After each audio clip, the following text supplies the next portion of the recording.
Olá, cá estamos de volta para mais um Naftaluf. Eu sou o Luffy Steffen e este é o Naftaluf número 100. Isso mesmo, minha gente, edição número 100 do Naftaluf. Olha que fantástico.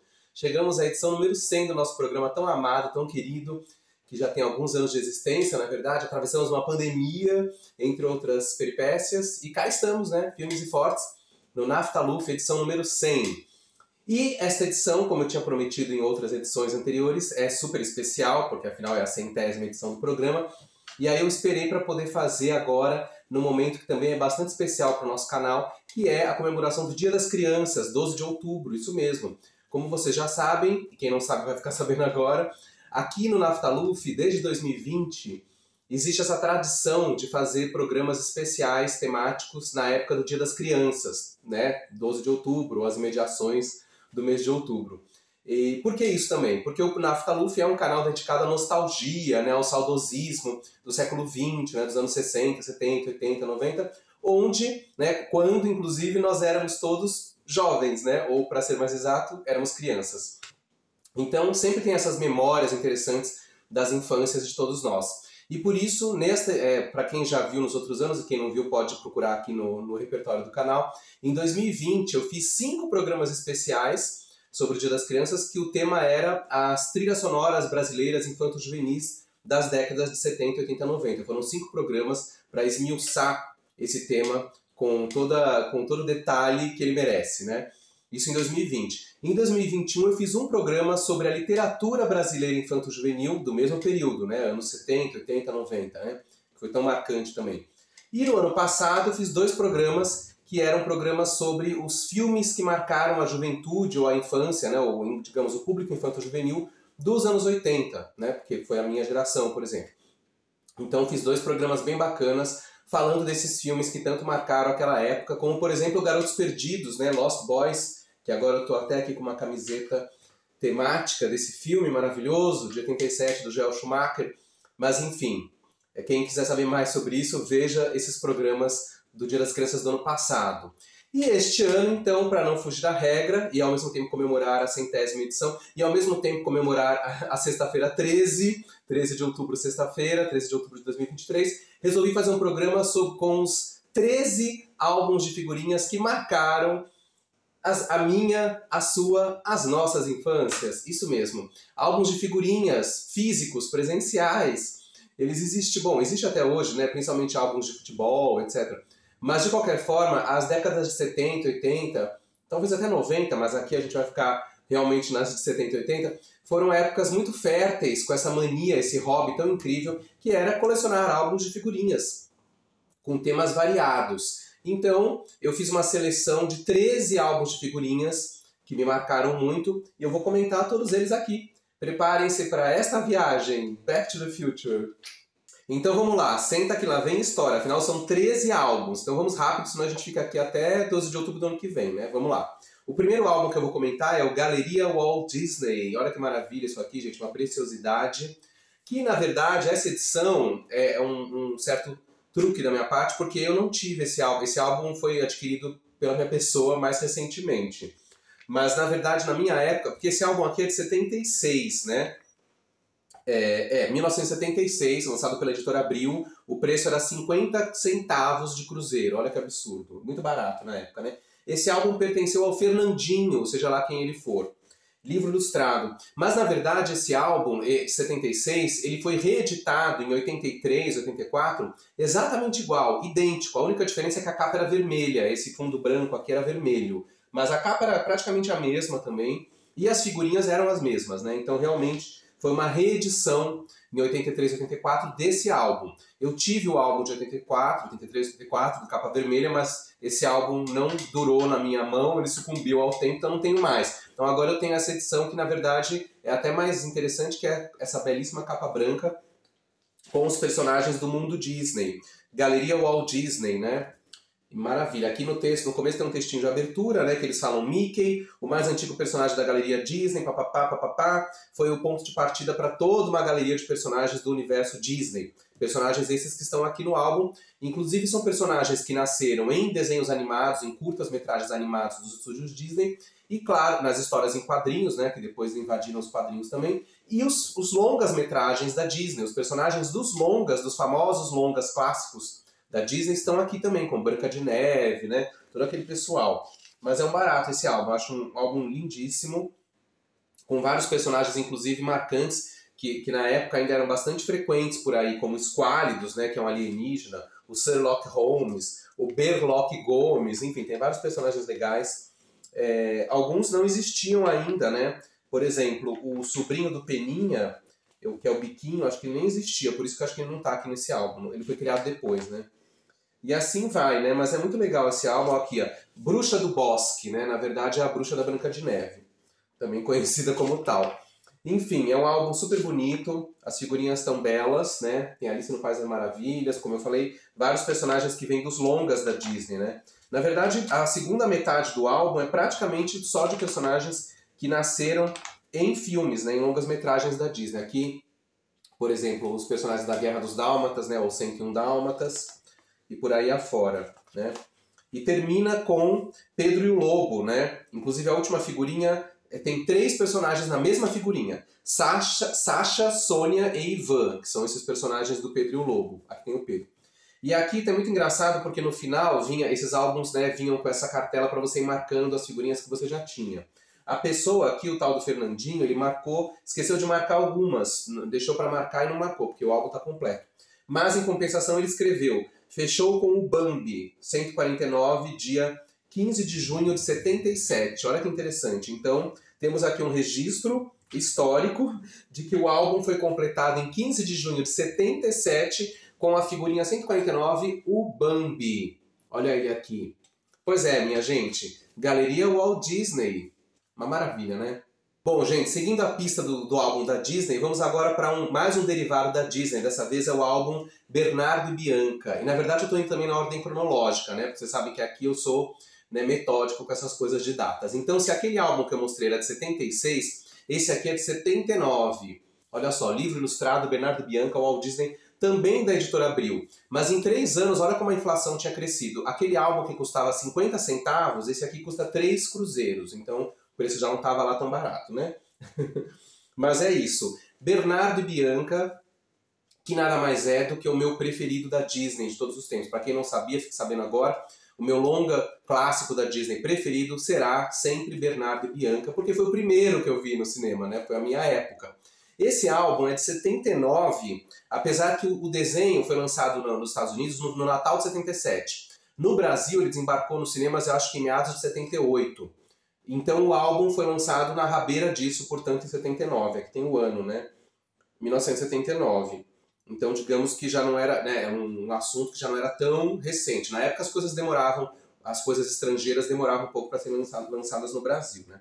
Mas é um álbum muito bonito também, com um texto, sempre tinha um texto de abertura, né? Galeria dos personagens, né? E aí são imagens bem legais desse desenho que é absolutamente clássico, né? Quem não viu Bernardo e Bianca, veja correndo. Esse álbum também está completinho. E realmente na capa eles punham livro ilustrado, porque realmente dentro... Por que é livro ilustrado? Porque as páginas são com ilustrações, né? Desenhos e tal. É praticamente um resumo do filme, né? Essas figurinhas. Tem vários momentos do filme, são frames, né, do filme mesmo, são fotogramas praticamente, que contam toda a história do filme, ou seja, para guardar mesmo.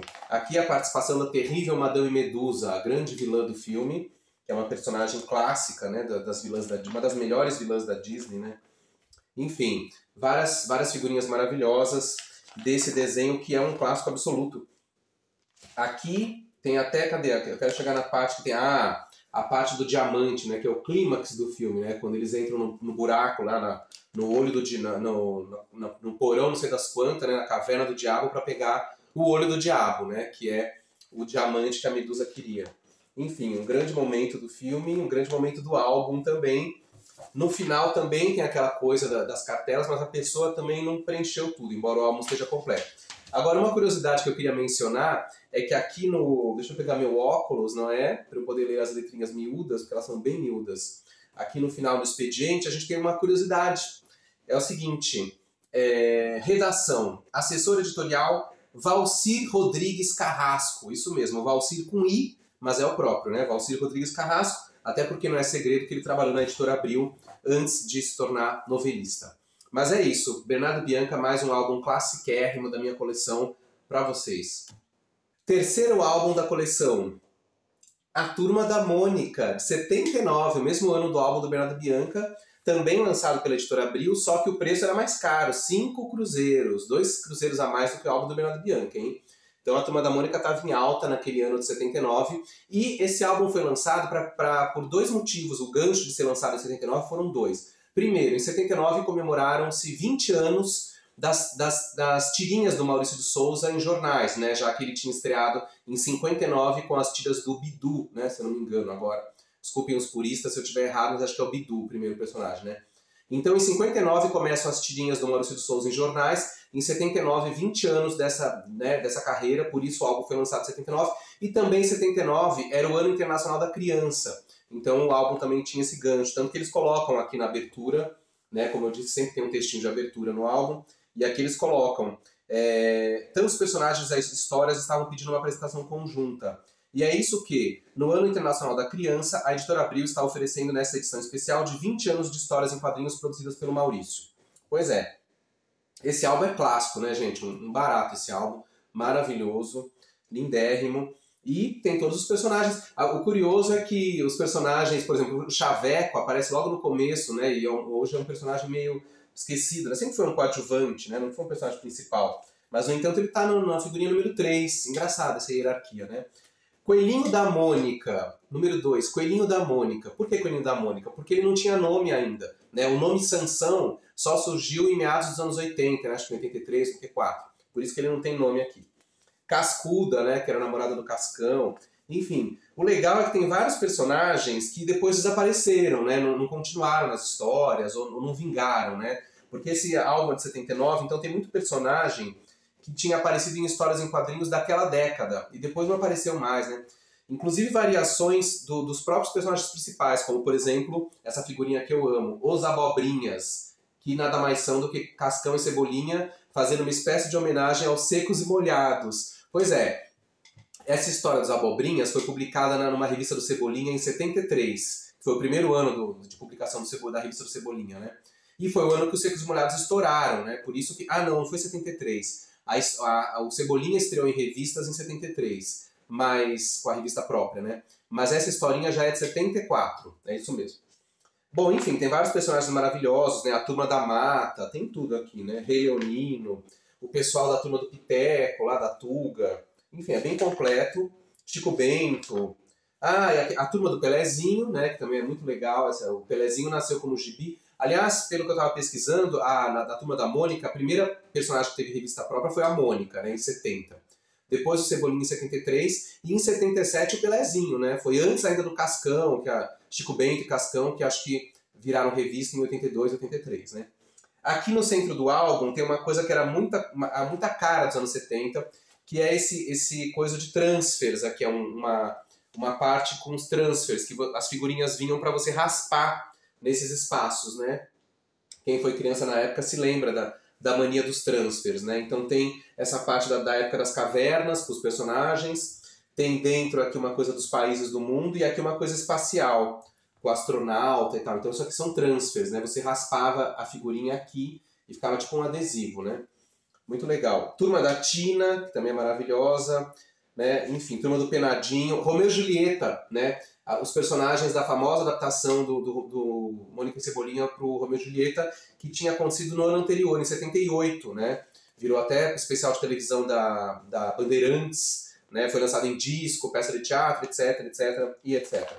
Enfim, esse álbum é maravilhoso, é um grande clássico. Aqui tem até umas capas de revistas da Mônica e do Cebolinha em outras partes do mundo. E aqui no final uma caricatura do Maurício de Souza com seus personagens principais naquele momento. Essa pessoa não marcou nada aqui no final, né? A pessoa que tinha o álbum. Essa pessoa, porque não era, esse álbum também não era meu. Eu adquiri depois, porque o meu também sucumbiu ao tempo, né? O tempo realmente é implacável, né? Mas enfim, um grande álbum, Turma da Mônica, para sempre em nossos corações. Continuando a nossa saga por esses álbuns inesquecíveis, vamos para um próximo álbum que também é de 79. Amar é. Pois é, pelo jeito 79 foi um ano de ouro para os álbuns de figurinhas no Brasil. A gente teve Bernardo e Bianca, Turma da Mônica e agora Amar é. Olha que maravilha. Também da Editora Abril. O preço era 5 cruzeiros também, né? E livro ilustrado, como sempre, né? Uma maravilha isso aqui, né, gente? Um grande clássico. Bom, Amar é. Aqui tem até, como sempre, um textinho de abertura. Eles colocam até um pedaço de dois pedaços de poemas do Camões. Olha isso. Um não sei que nasce não sei onde, vem não sei como e dói não sei porquê. Melhor é experimentá-lo que julgá-lo, mas julgue-o quem não pode experimentá-lo. Estamos falando, claro, desse velho conhecido, o amor. Amar é. Bom, claro que os mais velhos vão se lembrar desses famosos personagens do casalzinho hétero pelado, né? Que estava sempre pelado em situações românticas e afetivas, né? Bom, na verdade, esses personagens foram criados pela neozelandesa Kim Groove em 1967. Ela desenhava esses personagens, tanto que tem a assinatura dela aqui, Kim, né? Ficou a marca. Ela fazia esses personagens inspirada nela própria e no namorado, que depois virou marido, o italiano Roberto Casali. E aí isso acabou virando tirinhas que começaram a ser publicadas em 1970, se eu não me engano, no jornal Los Angeles Times. E aí durante toda a década de 70 foi um sucesso mundial, inclusive no Brasil, né? Os personagens foram comercializados, viraram objetos, souvenirs, várias coisas, e álbuns de figurinhas, é claro. Esse álbum aqui é o primeiro dos álbuns dos personagens no Brasil. Depois teve outros álbuns. Esse é de 79, como eu falei. Mas tem um outro que é de 80, que acho que a capa é branca. Depois tem um outro de 82. Deve ter uns 3 álbuns do Amaré nesse período, finalzinho dos 70, começo dos 80, no Brasil. Eu estava pesquisando e descobri que a Kim Grove morreu em 1997. Mas, na verdade, ela já também não fazia os desenhos. Quem fazia eram outros cartunistas que cuidavam da comercialização da marca, dos personagens. E, atualmente, quem toma conta da empresa é o filho do casal, Stefano Casali. Eu acho que o Roberto Casali também já deve ter morrido, né? Mas, enfim, esse álbum é muito engraçado, né? Um tanto quanto ingênuo, né? Até hoje, porque... Imagina que hoje... Bom, é claro que a gente vive tempos onde hoje tudo é tão cerceado e vigiado, né? Imagina se hoje seria autorizado um álbum de figurinhas que seria consumido em grande parte por um público infanto-juvenil com personagens pelados, né? Simplesmente. Bom, é claro que o desenho mostra eles nus, mas não tem a genitália, né? Tem essa delicadeza de não desenhar. Então, são desenhos bem sutis mesmo, né? Claro, sem erotismo nenhum, na verdade. Bem pudicos mesmo, né? E românticos, claro, como não poderia deixar de ser. Afinal de contas, amar é. Agora, eu estava lendo o álbum e fiquei chocado, às vezes, com algumas coisas, porque, apesar de tudo, tem várias coisas que colocam aqui que são extremamente machistas, né? Talvez hoje as feministas cancelassem esse álbum, porque a personagem da garota, ela se deixa levar por várias situações machistas, né? Onde ela aparentemente vive em função do marido, né? Ela tem que servir o marido, não o contrário. Tem poucas situações onde ele se coloca à disposição dela. A maior parte das vezes é ela à disposição dele, né? Então fica aí também essa polêmica. Mas é claro que é um álbum que marcou época e estará para sempre também em nossos corações. E agora com vocês um personagem pra lá de clássico, mas hoje em dia pouco lembrado, injustamente, o Paulistinha. Isso mesmo, minha gente. Quem não se lembra do Paulistinha, não é verdade? Temos aqui o primeiro álbum da Turma do Paulistinha, que é esse personagem aqui. Eu digo o primeiro álbum porque ele também teve mais de um álbum. Esse primeiro, que é o clássico, é de 1980, né? Foi o que marcou época. Então aqui já estamos entrando na década de 80, né? E como vocês podem ver aqui, ó, é um álbum institucional. São Paulo Vida Nova, Coordenação de Administração Tributária, Secretaria da Fazenda. Como assim, minha gente? Isso mesmo. O Paulistinha, nesse álbum, ele é um personagem a serviço do governo. O ICM da sorte. Troque, colecione, ganhe milhares de prêmios. É isso mesmo. O Paulistinha é legal. 51.448 prêmios para vocês. Exija suas notas fiscais. Pois é isso mesmo que o álbum explica aqui. É um álbum realmente institucional. A Turma do Paulistinha. O que é o ICM? ICM quer dizer Imposto de Circulação de Mercadorias. Todo mundo que compra alguma coisa, seja uma bicicleta, uma boneca, uma bola de futebol, etc., toma um refrigerante, paga este imposto. O imposto já está incluído no preço das mercadorias. Patati, patatá. Ou seja, na verdade o ICM é a nossa conhecida nota fiscal. Então, por isso que ele diz aqui, exige as suas notas fiscais. Então, esse álbum era um álbum educativo mesmo, feito para as pessoas trocarem, né, as figurinhas premiadas que vinham carimbadas por prêmios, etc e tal. E quando completavam o álbum, também podiam levar nos guichês, que eles colocam aqui, concurso da turma do Paulistinha. Tem até os endereços onde você podia ganhar os seus prêmios, trocar os seus álbuns, ó, aqui, tudo na cidade de São Paulo, na capital, né? Capital. Tem no centro, tinha, né? No centro, na Rangel Pestana, no Brás, no Paris, Santana, Santa Efigênia, Lapa, Moca, Ipiranga, Saúde, Bela Vista e Ibirapuera. Santo Amaro e Pinheiros. Procure o posto fiscal da Secretaria da Fazenda. Posto de troca de figurinhas, posto de troca de prêmios. Enfim, tem toda uma burocracia que eles explicam aqui para a pessoa conseguir ganhar os prêmios, né? Enfim, eu não vou ficar descrevendo isso agora, senão vai ficar muito chato. Mas, de qualquer forma, independente de toda essa prosopopeia didática, o álbum do Paulistinha mostrava o dia a dia do Paulistinha, né? Então, Paulistinha em casa, acordando, estudando, brincando, ajudando a mamãe, Paulistinha na escola, Paulistinha e as profissões, Paulistinha e os esportes, e as festividades, Paulistinha passeando, Paulistinha e as artes, Paulistinha e os transportes, os meios de comunicação, a energia, brincando, impostos, impostos, Paulistinha e a saúde, Paulistinha na história, Paulistinha e a nação, enfim, um monte de coisa do Paulistinha. Paulistinha e a agropecuária, Paulistinha no trânsito, no futebol, turista, Paulistinha e os grandes personagens, Paulistinha e a nossa gente, e aí acabou. Chega de Paulistinha, né? Aliás, o Paulistinha, que é um personagem um tanto quanto simpático e bonitinho, era muito chato, né? Quando você vê o álbum, o Paulistinha faz tudo com perfeição. Tanta perfeição que ele é um chato, né? Não existe essa criança, esse menino não existia, né? Ele é praticamente um super-herói, porque não dá pra fazer tudo que ele faz aqui com a perfeição e o brilhantismo que ele faz nas figurinhas, né? Então o Paulistinha é um chato de galocha. Mas vamos homenagear, apesar disso, devemos homenagear o criador do Paulistinha, que está aqui a assinatura dele, Igaiara. Pois é, mas afinal quem foi Igaiara? Valdir Igaiara de Souza foi uma figura bastante importante também na história do quadrinho brasileiro. Ele foi durante 20 anos, por exemplo, diretor da antiga divisão infanto-juvenil da Editora Abril, trabalhou na Editora Abril durante muitos anos, criou revistas importantes também para esse nicho de público, como a revista Recreio e a revista Alegria, além de criar o famoso e icônico personagem Paulistinha, que acabou servindo... O personagem, inclusive, foi criado para a Eletropaulo, né? Foi criado para a Eletropaulo, né? Uma empresa de São Paulo de energia, e por isso que é o Paulistinha, né? O personagem do estado de São Paulo, o personagem ligado ao governo do estado de São Paulo. Mas, de qualquer forma, além do Paulistinha, muitos anos depois, ele foi também responsável pelo projeto Seninha. É por isso que o personagem Seninha, quando a gente vê, parece um pouco Paulistinha, né? É o mesmo estilo. Claro que o Seninha é inspirado no Ayrton Senna, né? O cabelo e tudo mais. Mas é um biotipo parecido com o que ele já tinha feito no Paulistinha, olha só que curioso, né? O Paulistinha, ele é praticamente já um pré-Seninha, né? Olha aqui. É bem parecido. O corte de cabelo. É curioso, né? Porque chega a ser profético, porque nessa época da criação do Paulistinha, o Ayrton Senna era um adolescente, não era ninguém famoso, então nunca que alguém poderia ter se inspirado no Senna para fazer o Paulistinha, né? E, no entanto, o Seninha é, digamos, um derivado do Paulistinha. Então é engraçado, mas é isso, Valdir Igaiara de Souza, uma pessoa importante do quadrinho brasileiro, faleceu em 2002, aos 68 anos. Então fica aqui nossa homenagem para o Igaiara e o seu mais icônico personagem, o Paulistinha. Bom, minha gente, mas é claro que estamos no Naftaluf, então não poderia faltar o assunto preferido de vocês, que é novelas. E álbuns de telenovelas também existiram. Então vamos falar do mais icônico de todos os tempos, na minha opinião, que é o álbum Galeria dos Personagens da TV, lançado através de uma variação da Rede Globo em 1980. Então esse álbum não era da Editora Abril, e sim da RGE, Rio Gráfica Editora, né, que era uma editora ligada à Globo, porque também era da família Marinho, né?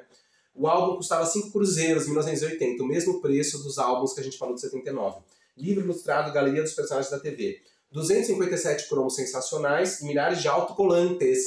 Autocolantes, quer dizer que esse é o primeiro álbum que a gente fala aqui que é autocolante. Porque até então as figurinhas não eram autocolantes. Mas engraçado, as figurinhas não são autocolantes. Por que ele falou isso? Eu acho que eles... Eu não entendi por que está escrito autocolantes, porque as figurinhas não eram autocolantes, não eram adesivas, não senhor.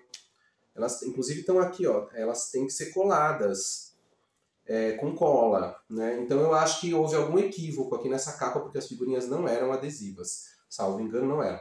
Mas enfim, maravilhoso esse álbum, que foi lançado então como uma derivação da Rede Globo em 1980, mostrando os personagens da época. Tem um texto belíssimo de apresentação do Arthur da Távola. Inclusive eu já comentei um pouco esse álbum num programa que eu fiz o ano passado, né, sobre a novela Pantanal, o remake de Pantanal, onde eu fiz uma brincadeira, né, usando esse álbum para escolher o meu elenco do remake de Pantanal ao contrário, né, se a novela tivesse sido feita em 80. Mas aqui no texto do Arthur da Távola é um texto muito bonito que fala do tempo, né, das gerações. Ele abre o texto dizendo: a figurinha é uma das primeiras manifestações do desejo eterno do ser humano de reter o tempo e, com ele, algumas emoções. Mesmo na infância, quando tudo é apenas futuro, este desejo já existe, incubado dentro do prazer de colecionar. Colecionar é impedir que o tempo passe sobre as coisas ou pessoas para nós importantes, em qualquer das fases da vida. O álbum é maravilhoso, né? Aberturas, né, com alguns logotipos de novelas, de programas da Globo. Planeta dos Homens, Chico City, né, que eram os programas capitaneados por Jô Soares e Chico Anísio, respectivamente, na Globo na época. Logotipos de novelas, né, bem icônicas, como Dancing Days, Feijão Maravilha, O Astro. Estrelas, galãs.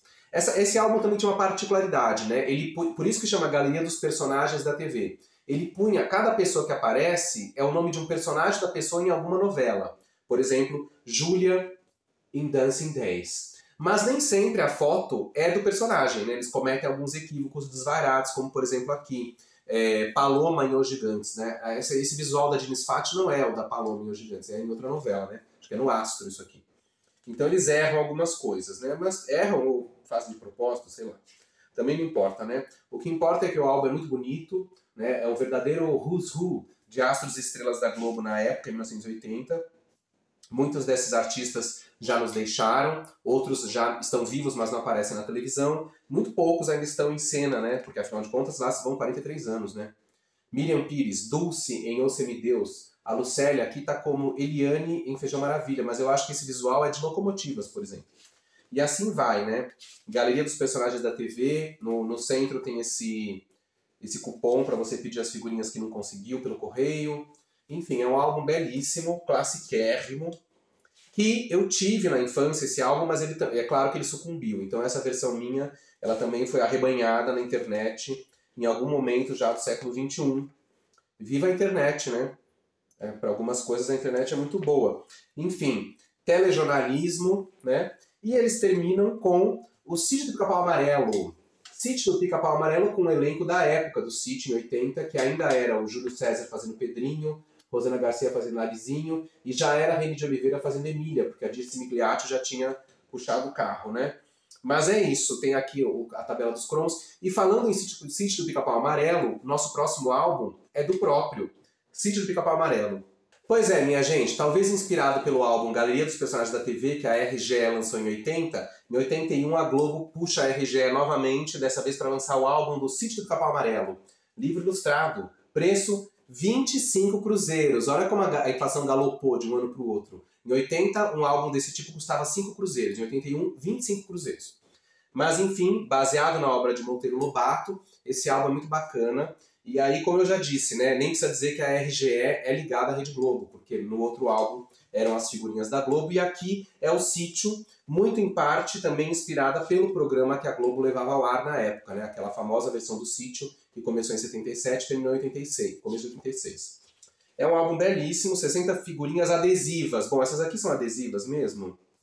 Olha, elas estão bem coladinhas. Eu não sei dizer se elas eram adesivas. Eu tô achando estranho elas serem adesivas, porque eu acho que não era adesivo ainda, mas aqui eu não posso afirmar. De qualquer forma, tem um texto inicial com a figura do Monteiro Lobato, né? Em tempos em que o Monteiro Lobato ainda não tinha sido cancelado. Galeria dos Personagens. Então aqui a gente vê, por exemplo, né, eles colocam a pessoa que faz o papel na televisão e o desenho em quadrinhos, a versão em quadrinhos, né?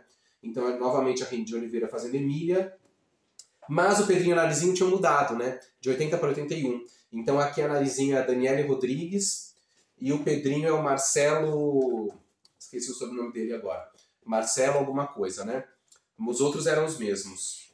Mas enfim, bem legal. Vale salientar que o Sítio do Pica-Pau Amarelo tinha ganhado também uma versão em quadrinhos, também lançados pela RGE, né? Existia a revista em quadrinhos do Sítio, que começou a circular, se eu não me engano, em 79 ou 80, talvez, 81 já existia. Eu tive vários gibis do Sítio do Pica-Pau Amarelo nessa época, e era esse layout, por exemplo, a Emília era desse jeito, né? Foi a versão, digamos, anos 80 do Sítio, modernizando esses personagens em termos de layout de cartoon. Por quê? Se você pega os livros antigos da coleção do Sítio do Monteiro Lobato, lançados, por exemplo, nos anos 40, nos anos 50, minha tia, por exemplo, tem a coleção que ela ganhou na infância dela nos anos 40, coleção completa do Sítio do Pica-Pau Amarelo, dos livros do Monteiro Lobato. As ilustrações são daquela época, lógico. Então a Emília é completamente diferente disso, né? É uma boneca bem rústica, com cabelo curto preto, assim, é bem esquisita. Já nos anos 80, eles ganham essa roupagem, e aí na coleção do Sítio que eu tenho até hoje, está aqui, depois eu mostro para vocês no outro programa, já era com esse layout, né? As capas, as ilustrações eram com os personagens exatamente com esse layout aqui, né? Que é uma coisa mais com cara mesmo de história em quadrinho dos anos 80, né? Ao contrário das ilustrações antigas, que eram mais até realistas, né? Por assim dizer, em termos de ilustração, né? Mas enfim, tem vários personagens, Zé Carneiro, Garnizé, Seu Elias, tudo com os atores que faziam os personagens na televisão. E aqui tem os desenhos mesmo, Travessuras da Emília, né? Brincadeiras do Pedrinho, Brincadeiras da Narizinho, Histórias da Dona Benta, Fábulas, né? Tem várias coisas interessantes. Aqui no meio do álbum tem uma história em quadrinhos, né? Que na verdade a figurinha vinha, não era uma figurinha quadrada, né? Essa aqui eu acho que era autocolante mesmo. Acho que vai ver que era isso que eles estavam dizendo. Você puxava da figurinha só a silhueta do personagem e colocava aqui, ó, onde ele tem que ficar, dentro da historinha, ó. Isso aqui foi colado, né? Em cima da história em quadrinhos. Então você preenchia, mais ou menos como aconteceu no álbum da Mônica com os transfers, né? Mas aqui era mais sofisticado, que você tinha que colocar realmente no espaço correto para a historinha fazer sentido, né? E no meio também tinha os transfix do Chiclete Ping Pong, que aqui tá incompleto, né? Mas tudo bem, porque não eram tão bonitos. Enfim. Isso aqui vinha no Chiclete Ping Pong, se eu não me engano, dentro do chiclete. Aí você colava aqui, vinha, né, embalado no chiclete, você colava aqui. Enfim, é isso. O álbum do Sítio do Pica-Pau Amarelo, com várias coisas incríveis. O Reino das Águas Claras, Batati Patatá, Os Bichos do Sítio. Bom, e no mesmo ano de 81, um álbum que seria, digamos assim, a versão verdadeira de um Sítio do Pica-Pau Amarelo. Na verdade, a versão verdadeira, digamos, de uma coisa de natureza. Não eram personagens e sim bichos reais. Pois é, o álbum Reino Animal, livro ilustrado, que foi lançado também pela RGE em 81, custava 20 cruzeiros, ó, mais barato que o álbum do Sítio. 249 figurinhas coloridas para você colecionar. Fofilhotes em figurinhas fofinhas. A capa era uma belíssima onça, só que coitada da onça, ela ganhou a capa, mas dentro ela não está. Isso mesmo, não tem onça pintada dentro do álbum. Que desaforo, né? Mas enfim, Reino Animal, a exuberância da natureza. Esse álbum era na verdade importado, né? Era um álbum que foi traduzido, não era um álbum brasileiro. Tanto que aqui no expediente eles colocam tradução, versão original não sei das quantas, enfim. Tem um expediente aqui que revela isso pra gente. Quer dizer, era um álbum estrangeiro que foi lançado no Brasil, mas que foi um grande sucesso, né? Foi uma grande moda esse álbum. Aqui eles colocam a evolução das espécies animais ao longo das eras, os animais pré-históricos, que as imagens devem ser de bonecos de museu, imagino eu, né? Porque da onde eles tiraram essas fotos, né? Só pode ser de museu. Os insetos, os peixes, era por tipos de animais, né? O reino animal.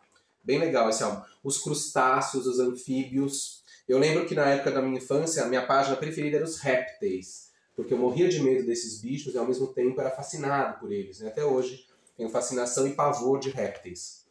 Né? Tem vários aqui assustadores, né? Enfim.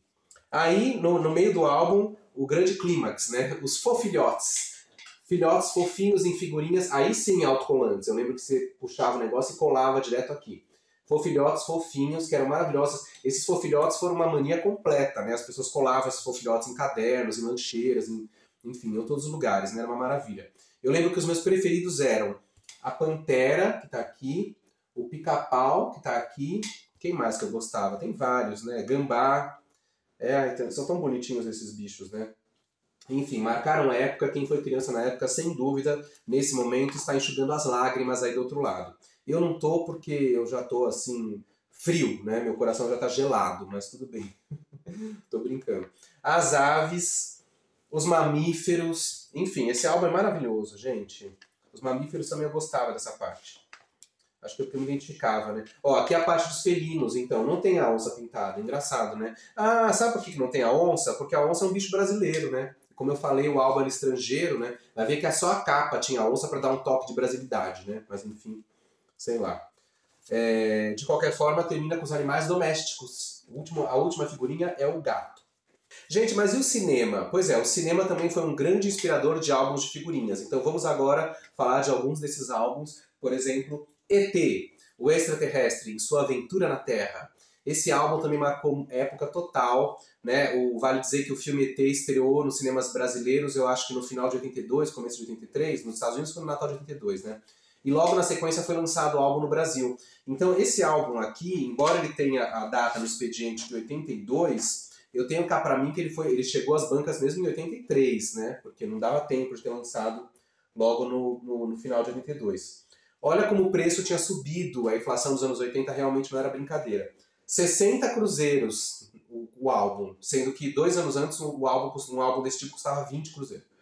Revista de cromos, RGE novamente. A RGE arrasando, né? Nessa época a RGE estava batendo de frente com a editora Abril, pelo menos em termos de álbuns de figurinhas, mas histórias em quadrinhos também, revistas de quadrinhos, né? 200 cromos autocolantes. Aí sim, aí eu lembro que essas figurinhas já eram autocolantes, não precisava de cola. Eu lembro que eram autocolantes, sim. O Conto de Fadas da Era Espacial. Aqui tem um textinho de apresentação que vale a pena ser lido porque tem algumas picardias. Vamos lá. Finalmente chega ao Brasil o maior sucesso da história do cinema. E.T. o extraterrestre, patati patatá. No filme, a passagem de E.T. pela Terra lembra a do Patinho Feio. Perseguido por todo mundo, menos por Elliot, aos poucos ele vai conseguindo o amor das crianças e adultos com sua sinceridade e solidariedade. Criado por Steven Spielberg, o mesmo de Tubarão e Contatos Imediatos do Terceiro... Ah não, ele fala o mesmo de Tubarão e Caçadores da Arca Perdida. E.T. o extraterrestre já faz parte dos grandes clássicos infantis, de Peter Pan ao Mágico de Oz. E aí tem as figurinhas, né? Esse álbum marcou muito a minha infância. Eu lembro que eu fui ao cinema ver E.T. Foi um dos primeiros filmes que eu vi legendado no cinema, né? Já tinha visto filmes dublados, mas legendado foi um dos primeiros. E eu adorei. E eu adorei colecionar esse álbum também. As imagens são icônicas, né? Imagens clássicas do filme. A exemplo do que aconteceu com o álbum do Bernardo Bianca, esse álbum também era praticamente um resumo do filme, né? São imagens e frames clássicos, icônicos do próprio filme, né? Tem poucas figurinhas que são imagens que a gente não vê no filme, né? Que são imagens diferentes, assim, às vezes de making off, por exemplo. Aqui, ó, essa foto aqui do Elliot com o seu irmão, o Michael. Essa foto é de bastidores, né? Não é uma cena do filme. Mas a maior parte das imagens aqui são cenas do filme, igualzinho a gente vê no próprio filme, né? Como a famosa cena da bicicleta na lua e tal. É um álbum muito bonito também, e um tanto quanto assustador, como não poderia deixar de ser, porque a história do ET é assustadora, né? Ainda mais para crianças, na época esse filme foi muito emocionante e ao mesmo tempo muito perturbador, né? Aqui as imagens do final, o clímax do filme, né? Tal, o ET vai embora, aquela coisa toda que a gente já sabe. Espero que ninguém venha me dizer que eu tô dando spoiler do filme, né, gente? Pelo amor de Deus, quem não viu ET ainda, sai agora do canal e vai ver ET. Os amiguinhos do ET, a última página é uma colagem, um desenho com aquela famosa cena onde o ET se esconde no armário de bonecos. ET, o extraterrestre, revista de cromos, tá aqui. Rio de Janeiro, Brasil, 1982. Pois é, mas é como eu disse, eu acho que esse álbum foi lançado mesmo em 83. E aqui na contracapa final, pasmem, propaganda do lava-roupas Viva. Não é o canal Viva, que não existia em 82, 83. É uma espécie de marca de sabão em pó chamada Viva. Mais branco, impossível. E aí o sabão em pó Viva dava brindes do ET na época pra garotada. E agora com vocês um álbum pra geek, nerd, nenhum botar defeito. Guerra nas Estrelas. Isso mesmo, opa! Guerra nas Estrelas, livro ilustrado, da editora Abril, aí não é RG, editora Abril. O álbum custava 1 cruzeiro e 50 centavos. Opa, baixou o preço por quê? Porque na verdade esse álbum é mais antigo, né? Ele é de 78, baseado no filme de 77. Por que eu deixei pra falar depois? Porque na verdade esse álbum mesmo eu não tive na época, né? Porque em 77, 78 eu era muito pequeno e ainda não estava pensando em colecionar álbuns, apesar que já em 79 eu colecionei o do Bernardo Bianca, a Turma da Mônica, etc. Mas esse álbum aqui eu não tive na minha época. Eu tive mesmo do Retorno de Jedi, que foi em 83, mas que também sucumbiu ao tempo. E agora, mais recentemente, arrematei esse álbum num leilão virtual, porque ele é belíssimo. Olha essa contracapa, gente, que linda essa imagem. Linda, né? Maravilhosa. Então esse álbum aqui é da época original, tanto que o filme chamava Guerra nas Estrelas, né? Não tinha esse papo de Star Wars, né? Não tinha esses estrangeirismos, não é verdade? Éramos puristas da tradução brasileira. Guerra nas Estrelas era o nome do filme no Brasil. O álbum foi lançado em 78. Aqui no expediente eles colocam livro ilustrado, Guerra nas Estrelas, publicação da editora Abril, São Paulo, Brasil, 1978. Pois é, porque o filme foi lançado nos Estados Unidos em maio de 77, né? E no Brasil acho que estreou, talvez no final daquele ano, sei lá, ou no começo de 78. Bom, o álbum foi lançado em 78. E aí temos aqui, esse álbum é muito bonito, ele realmente é um livro ilustrado com riqueza de detalhes. Aqui tem um texto que eu não vou ler porque simplesmente é um resumo do filme inteiro, né, do Guerra nas Estrelas. Toda a história está aqui. Então quem na época tinha perdido o filme era só ler essa página que já ia saber tudo. Mas é isso, um álbum realmente ricamente ilustrado, com várias figurinhas incríveis, impactantes. Também funciona mais ou menos como o do ET veio a ser depois, né? As figurinhas são um resumo do filme com cenas do próprio filme, né? Então é um álbum bastante detalhado, muitas figurinhas por páginas, né? Contando realmente a história em todas as suas minúcias. É engraçado que algumas figurinhas eles reaproveitam, por exemplo, aqui, o Luke Skywalker com o 3PO. E aqui na outra figurinha, cadê? Ah, não, aqui, né? E aqui é a mesma imagem do Luke, só que ampliada. É a mesma coisa, né? Eles pegam um destaque de uma figurinha e ampliam. Então é bem legal esse álbum também, icônico. Acho que é um item de colecionador bem legal, porque, opa, uma figurinha faltando. Esse álbum, na verdade, tem 4 figurinhas faltantes, mas tá bom, né, gente? Um álbum desse valor, faltando apenas 4 figurinhas, tá ótimo, né? Então estamos aí, temos tudo, Princesa Leia, tudo que temos direito. Han Solo, todo esse pessoal. Enfim, o álbum Guerra nas Estrelas marcou época, como o filme em si, né? Que foi uma grande revolução na cultura pop mundial. Até hoje né? Pena que tentam fazer remakes e continuações e derivados que nunca dão certo, né? A meu ver. Mas é isso. Guerra nas Estrelas, eu deixei para falar depois do ET, justamente por isso que foi um álbum que eu não tive na infância e fui ter na idade adulta. Me julguem. Bom, gente, voltando para os anos 80, onde a gente estava na época do álbum do ET, de 82 e 83, temos aqui um álbum que também foi muito clássico, também foi uma grande mania entre a criançada brasileira da primeira metade dos anos 80. Stamp Color. Dessa vez o álbum é autocolante, aí as figurinhas eram autocolantes mesmo, aí já não tinha mais volta, né? Livro ilustrado. O engraçado é que esse álbum custava 350 cruzeiros. Olha a inflação. E era um álbum que foi lançado não pela editora Abril, nem pela RGE, e sim pela obscura editora Peticolor, que está aqui no expediente. Editora e distribuidora de publicações Peticolor, Rua Antenas, Vila Califórnia, São Paulo. Pois é. O álbum tá meio chumbadinho, mas vale a pena, né? E aqui tem um textinho de apresentação que é interessante, aqui eu até vou ler para vocês. Atenção, pessoal! Chegou Stamp Color, a figurinha que vai alvoroçar a sua cuca. Autocolantes muito loucos dos ídolos do rock, máquinas envenenadas, supermotos, letras coloridas para formar o seu nome e de sua paquera. Figurinhas super coloridas e douradas. Você vai vibrar do começo ao fim com esta nova coleção. Em cada envelope uma surpresa. Esta é a figurinha que você vai adorar colecionar ou aplicar onde você quiser. Em seu caderno, na bicicleta, 3 pontinhos porque o antigo dono do álbum colou o nome dele aqui. Gui. Pois é, Guilherme Almeida. Por quê? Porque, na verdade, Verão 83, a primeira figurinha é Verão 83, o que prova que o álbum era de 83 mesmo, eu me lembro disso. Que, na verdade, tem uma parte com as letrinhas, né? Em que você podia escrever seu nome e tal. Ó, aqui, a pessoa podia escrever o nome dela, então alguém colocou Flávio, né? Enfim, o resto das letras está embaralhado. Mas, de qualquer maneira, é isso. Stamp Color foi uma grande mania na época, entre a garotada, principalmente os meninos, né? Era um álbum que era mais para os garotos colecionavam Stamp Color, enquanto as meninas colecionavam o álbum da Moranguinho. Isso mesmo, vocês lembram da Moranguinho, aquela personagem e tal? Pois é, que tinha um limãozinho, que era o namorado dela. Pois é, as meninas colecionavam Moranguinho e os meninos Stamp Color. Olha, não existia a questão do machismo feminino, olha a coisa do gênero aí, né, gente? Desde a infância. Super máquinas, muita coisa de carro, por isso que eu falei que é um álbum para menino, né? Basicamente, digamos, a princípio um álbum para meninos. Por quê? Porque seriam os interesses dos garotos, né, da época. Marca de moto, de carro, de esportes radicais, né? Tem uma parte, digamos, mais afeminada, mundo infantil. E a gente tem aqui vários personagens, um tanto quanto... O que vocês acham desse urso gay aqui? Olha que maravilha. Aliás, falando em coisas gays, tinha aqui também na primeira página Have a Rainbow Day, né, o arco-íris aqui. Na época o arco-íris ainda não era, pelo menos não assim mundialmente, um símbolo da comunidade LGBT, né?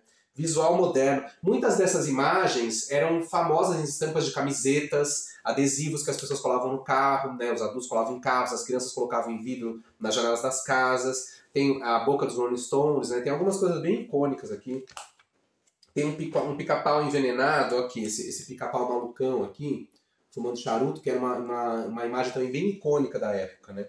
Tem uma parte também muito legal com capas de discos de rock, né? Cadê? Deixa eu ir mais pro final. Essa é a minha parte preferida desse álbum. Rock, pop, som pop. Né? Então tem várias capas e posters de discos, de bandas de rock. Basicamente também do rock dos anos 70, mas também dos anos 80. Né? Então algumas capas, na verdade, eram bem antigas nessa época. Como essa capa aqui, Atlantic Crossing, do Rod Stewart. Esse disco do Rod Stewart é de 75, se não me falha a memória. Então tem umas coisas aqui que já eram velhas. Né? Iron Maiden, né? O heavy metal na época era um must, né? Enfim, esse álbum também é bem icônico daquele período, vale a visita. Bom, estamos chegando ao final da nossa maratona de 13 álbuns e vamos agora para um álbum classiquérrimo, pelo menos para minha infância, que foi o álbum do Menudo, em 1984. Isso mesmo, minha gente, o álbum do Menudo, o livro ilustrado. Por favor, não me digam que vocês não sabem o que é Menudo, né? Porque há uns 5 anos atrás uma pessoa me disse, uma pessoa das novas gerações, eu numa conversa falei não sei o que é Menudo, a pessoa falou assim, o que é Menudo? Eu quase me matei, né? Mas enfim, eu tenho certeza que vocês sabem o que é Menudo. Então vamos lá, Menudo, livro ilustrado. O preço do álbum, 1.500 cruzeiros, isso mesmo. O álbum do Stampcolor em 83 custava 350 cruzeiros, o álbum do Menudo em 84, 1.500 cruzeiros. Olha a inflação galopante do período. Pois é, o álbum do Menudo foi lançado por uma editora mais obscura ainda que a do Stampcolor, que é a editora Saravan. Editora e comercial Saravan Limitada, Jardim Guancã, São Paulo. Enfim, em 84, esse álbum também tem um texto de abertura que merece certa atenção. Menudo. A editora Saravan tem a satisfação de apresentar seu novo livro ilustrado. Menudo. Charlie, Ray, Robbie, Roy e Ricky. O conjunto porto-riquenho que encantou o público brasileiro com suas músicas, meiguice e carinho. Este maravilhoso livro é composto de figurinhas adesivas, altamente coloridas e douradas. Pelo jeito tinha uma obsessão com coisas douradas nos anos 80, né? Não só o Stampcolor, como o Menudo também. Você vai se apaixonar! E tem mais, as figurinhas poderão ser colocadas em pastas, cadernos, camisetas, etc. Bom, eles não precisavam nem avisar, porque as pessoas já faziam isso, né? Temos a certeza de que agradará aos milhares de colecionadores de figurinhas, proporcionando uma ótima distração. É uma coleção sensacional, marcará a época. Realmente eles estavam certos, marcou a época mesmo, né? Que dizer isso aqui? Figurinhas maravilhosas, aqui estamos. Vale dizer que nessa época, o Rick Martin era o mais novo integrante do Menudo. Só que como na época ele não era conhecido como Rick Martin, a gente aqui no Brasil chamava de Rick Novo. Por que Rick Novo?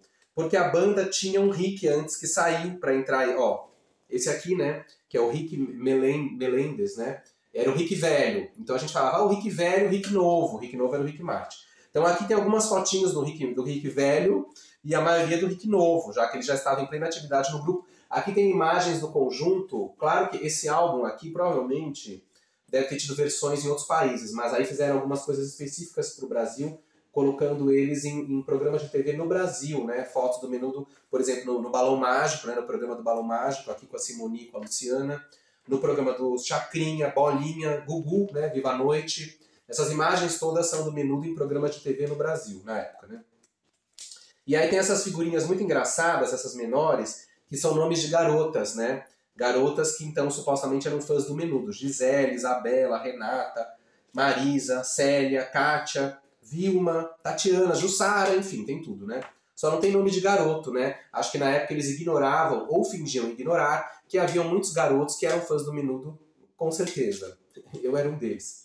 Aliás, para quem já viu aqui no meu canal, eu gravei um programa sobre o Menudo no final de 2020, quando estreou uma série ficcional, né, sobre o Menudo, uma série de streaming, que é bem interessante, né, que é Sobe em Minha Moto, e eu fiz um programa analisando essa série, aí eu comentei inclusive do álbum do Menudo, e falei que tinha um mistério na minha infância envolvendo o álbum do Menudo.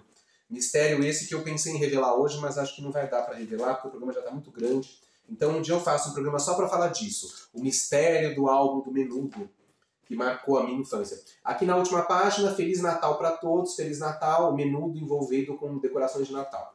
E é isso aí, minha gente. Cantar, dança sem parar. Menudo, és maravilhoso. Bom, e chegamos ao último álbum deste programa, Rock Santeiro. Mais um clássico absoluto, que é a cara do Naftaluf, claro, né? Rock Santeiro, esse álbum, gente, ele é da época mesmo. Esse é um dos poucos da minha coleção que eu guardei da época intacto. Eu me lembro direitinho de quando eu completei esse álbum, no começo de 86. A novela já tinha até estava acabando já de passar.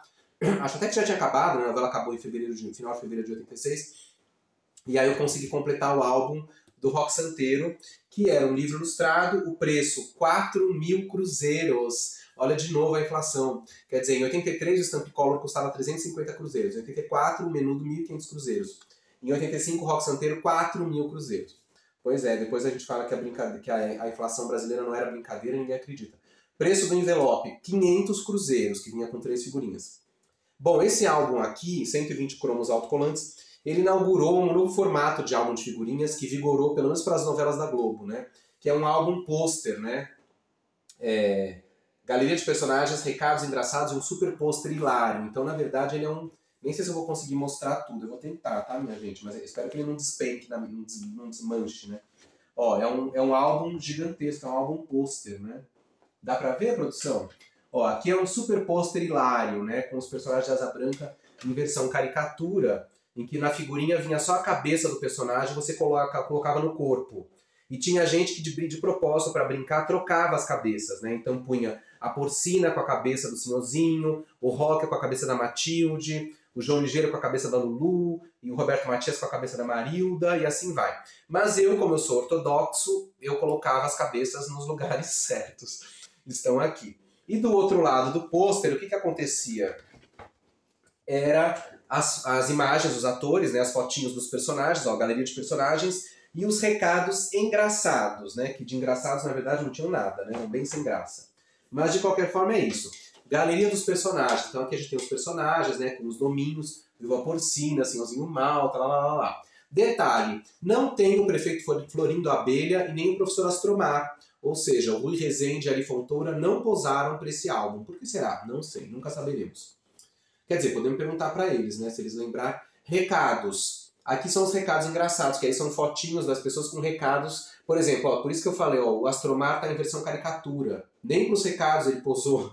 O prefeito Florindo Abelha também. Mas os recados eram totalmente sem graça, né? O Rock Santeiro falando, eu vim para confundir. A viúva, quero tudo que tenho direito. Enfim, nada a ver, né, minha gente? Mas tudo bem, valeu a intenção. Então esse álbum é bem interessante e ele lançou moda, né? Porque daí foram feitos outros álbuns de novelas na mesma linha. Né? Depois desse veio Bebê a Bordo, em 88, Que Ressoou em 89 e Vamp em 91. São álbuns desse mesmo formato, né? Inclusive eu até pensei em mostrar eles aqui, mas aí já fica... Vamos deixar para um outro programa para falar só desses álbuns dos super posters hilários, tá bom? Fica para o próximo. Bom, gente, para encerrar esse programa tão nostálgico e saudosista, eu vou ler mais um trechinho do texto do Arthur da Távola no álbum Galeria dos Personagens da TV, porque o texto dele realmente é bem adequado, né? Incrível. Então olha o que ele diz aqui. A figurinha retém tempos e pessoas. Ela nos faz, por momentos, donos de tudo o que amamos. O que amamos nem sempre ou quase nunca nos pertence, exceto se o retivermos na fantasia. A figurinha colecionada é uma forma de tornar objetivo e material tudo o que tentamos reter na fantasia. Ela transforma em álbum de família, em coisa nossa, pessoal, meio secreta até, as representações de nossas melhores emoções. Por isso as figurinhas sempre expressam os heróis que escolhemos. Aí depois ele fala mais à frente, né? A figurinha nos dá o prazer da coleção, expressão da própria maneira de crescer e evoluir na vida. Aos poucos, ocupando os espaços vazios, conquistando gradativamente tudo que o nosso esforço pessoal faz por merecer. A figurinha traz ainda o mistério de cada descoberta, o instante mágico de abrir o pacotinho e se defrontar com a surpresa. Realmente era muito emocionante, né? Ah, eu esqueci de falar até, no álbum do Rock Santeiro, a última figurinha que eu achei, que eu completei o álbum, foi a Rosalie, personagem da Isis de Oliveira. Mas enfim, voltando aqui. Abrir o envelope é viver por antecipação a emoção e o mistério do instante seguinte, podendo, se não prevê-lo, pelo menos tentar adivinhá-lo e aumentar as possibilidades de acertar. é ser por segundos um quase adivinho. A figurinha... Bom, aí essa parte aqui é pra gente agora, aqui nesse programa, né? Pra mim, principalmente. Pra todos nós, né? A figurinha nos permite ainda, anos e anos depois, um reencontro cheio de saudade com os heróis, os mitos e os mágicos que encantaram os melhores sonhos de nossa infância e juventude. Eles nunca mais nos abandonam, ainda que como recordação. É isso aí, minha gente. Então esse foi o Naftaluf especial Dia das Crianças 2023, com os 13 álbuns de figurinhas que marcaram tantas gerações e tantos de nós. Inscrevam-se no canal, mandem críticas, comentários, sugestões e até a próxima.